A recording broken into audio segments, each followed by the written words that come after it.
This textbook shows the kids a trilobite. And it says, boys and girls, trilobites make good index fossils.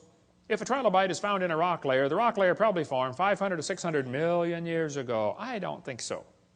Somebody found a human shoe print where the guy with a shoe on had stepped on and smashed a trilobite. They asked evolutionists all over, how on earth could a human step on a trilobite? If trilobites lived 500 million years ago and man didn't get here till, 3 million years ago, and they didn't start wearing shoes till 10,000 years ago, how could a human step on a trilobite? One atheist said, well, it's obviously. The only answer would be that aliens visited the planet 500 million years ago. Oh, them aliens will do it every time. Another guy said, well, maybe there was a large trilobite shaped like a shoe that fell on a small one. Now, there are some big trilobites, okay, but I don't think they're shaped like a shoe. Actually, the trilobite has the most complicated eyeball ever. Trilobite eyes are unbelievable. And this is one of the first creatures to evolve, and it already has the most complex eye, just the eye is one of the most complex features you could have. No, trilobites are not index fossils for anything, okay? There are all kinds of different types of trilobites, and there probably are some still alive today. Certainly the Baltic isopod is still alive. A guy sent me a couple weeks ago, about a couple months ago, I guess, a whole jar full of trilobites from the Prudhoe Bay water treatment plant up there for the oil factory they've got, oil refining rig. When they arrived in Pensacola, Florida, they were still alive in the jar. But I don't know how to keep a trilobite alive. I mean, you give it mouth to what, some resuscitation, but they all died, but we got them in our museum there. Somebody just sent me a large one that they got down in the Caribbean, about this big. It's in our museum, and it was frozen. They said, yeah, I pulled it off the rock myself down in the Caribbean, still alive. They call it some kind of roach. Roach, it looks like a big trilobite. This textbook shows the kids a graptolite. It says, boys and girls, this is 410 million years old. I don't think so.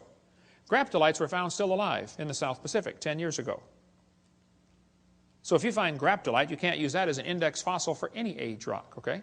They tell the kids in school the lobe-finned fish is the index fossil for Devonian, 325 million years old. See that short leg, boys and girls? He's got a little bitty leg and then the fin. Ah, see, that proves he's evolving from a leg to a fin. No, that's a lie. The lobe-finned fish are still alive today. They're swimming around the Indian Ocean. And when they caught the first one in 1938, the scientists looked at it and said, wow, would you look at that? They survived for 325 million years. It never dawned on them once to question the geologic column. That thought never crossed their brain. You don't question the geologic column. It is holy and sacred. You just have to say it survived for 325 million years. It's in the textbooks today. And they still say it's the index fossil for 325 million year old rock, even though they know they're swimming around the ocean. How can they be that dumb? This lady wrote a book about it, A Fish Caught in Time. She says, boys and girls, this is our own great uncle, 40 million times removed. She does look a little fishy, kind of around the gills there. Okay. You're going to be told that dinosaurs are index fossils for the Jurassic period, 70 million, or Cretaceous, 70 million years ago. That's baloney. Dinosaur bones were found here recently that had blood cells still in them. How long are the blood cells going to last? Here's soft tissue found with dinosaur bones, still flexible, soft tissue in March of 2005. Here's fossilized human hands found in the same rock strata as dinosaur bones. Now, they tell you the layers are different ages. That's simply baloney, okay? Now, Charlie Darwin didn't like round numbers, so he said the Wealden deposits are 306,662,400 years old.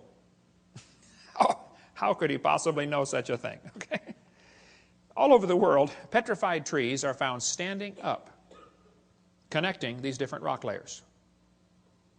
Petrified trees standing up. Now, how long does a dead tree stand up around here before it falls down? 5 years, maybe 10 years? 5 million? Oh, no, not 5 million, that's for sure, right? But yet petrified trees in the vertical position are found all over the planet. I'll just flash through some pictures real quick here. There are all kinds of petrified trees found standing up. And they're running through multiple layers, and the kids are being taught the layers are different ages, and yet here's one tree connecting them all. I'm having a hard time believing these layers are different ages. That's what I'm having. Central Alabama's got a large coal mine with a whole bunch of petrified trees standing up running through 2 seams of coal. the Blue Creek and the Mary Lee. Now they're going to tell you in school, for coal to form, a forest has to grow, and then it all falls over and turns into a swamp, and then it gets buried, and then new mud washes in on top, and the coal slowly forms from the forest that was buried. And then thousands of years later, another forest grows on top, and a whole new layer of coal forms. So if you find 2 layers of coal, oh, that took thousands of years. That's what they'll tell you in school. That's simply baloney. We'll cover more on coal formation on video 6, but if you look at the samples of trees found in this coal mine, you look at sample A, B, C, D, E, F, G, I mean, any freshman law student could tell you, hey folks, I think I can prove these 2 coal formations formed at the same time, very quickly. Within a few weeks or months of each other, that's for sure. Probably during the flood in the days of Noah. We'll cover more on that on video 6. In Cookeville, Tennessee. How far is Cookeville from here? 100 miles? What's that? 150 miles. In Cookeville, Tennessee, there's a coal mine with petrified trees standing, running. Here's coal at the bottom. The tree is coalified at the bottom, petrified in the middle, and coalified on top, where it went through a second coal seam. Same tree. By the way, why are coal seams generally found on top of layers of rock or clay? Wouldn't be a pretty poor place to grow a forest? Ought to be on top of soil, don't you think? Yeah. Polystrate fossils are found all over the world. In Joggins, Nova Scotia, there are dozens of petrified trees standing up, connecting different rock layers. Scientists go up there and look at them and just say, wow, that's curious. No, it's more than curious. It's devastating to your teaching that the layers are different ages. There's a brochure you can get from our bookstore. It's $2. It's got 30-some color pictures of petrified trees in the vertical position. Occasionally, the petrified trees are found upside down, running through many rock layers. Now we really got a problem. I've thought about this till my brain hurts. The evolutionists have 2 ways to solve this. They can say, well, Hovind, you know, the trees stood upright for millions of years while the layers formed around them. Or the trees grew through hundreds of feet of solid rock looking for sunlight. There's a third way to look at it. You know, maybe they were all buried in a big flood. How fast was that calf going? Keep that thought in mind, okay? Mount St. Helens blew thousands of trees into Spirit Lake. Lots of those trees are stuck in the mud at the bottom of Spirit Lake. They're going to petrify in the standing position. More on video 6 about that. It doesn't take long for things to petrify. Here's petrified firewood. The guy chopped on it before it turned to stone. Here's mummified dog stuck in a tree. Turned to stone. It chased a coon up the tree apparently and got stuck. They named it Stucky. What would you call it, okay?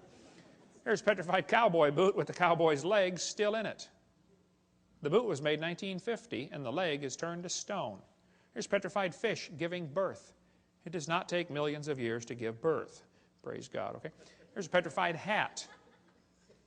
Petrified pickle found in a jar. The guy sent me the jar and pickle. He said, Brother Hovind, I found this in Montana in an old home. The house was junk. The roof was gone. The house was falling apart. But he said, you want a petrified pickle for your museum? I said, of course. Who in their right mind would not want a petrified pickle, you know?